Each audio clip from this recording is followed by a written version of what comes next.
जो धान किणा आमर होता खरीफ ऋतुर से शेष हो जाइए आम एक्सटेंशन देथिलु आहुरी 7 दिन जी भी सरीगला तो पार्टी समुदाय 77 लक्ष 79,000 लक्ष मेट्रिक टन 77 लक्ष 79,000 एलएमटी माने लक्ष मेट्रिक टन किना गला फार्मर्स समुदाय देले बिकिले 18 लक्ष 85,000 फार्मर्स समुदाय एमएसपी दिगला 17,891 कोटी टंका एवं इनपुट असिस्टेंट दिगला 17 लक्ष 891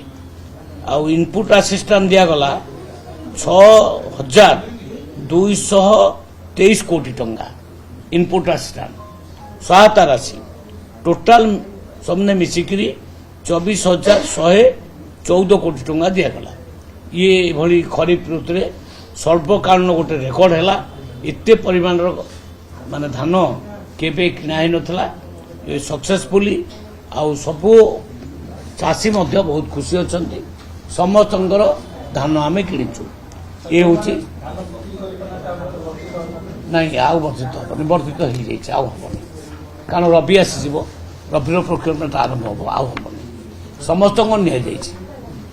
राति 12टा पर्यंत काली आमे जो माने धान दे पार नथिले तांकर आई स्कैन करके मध्य आमे धान नहीं जाइए रेकर्ड हो जाइए आ कई जने भी चाषी बाकी ना धन्यवाद।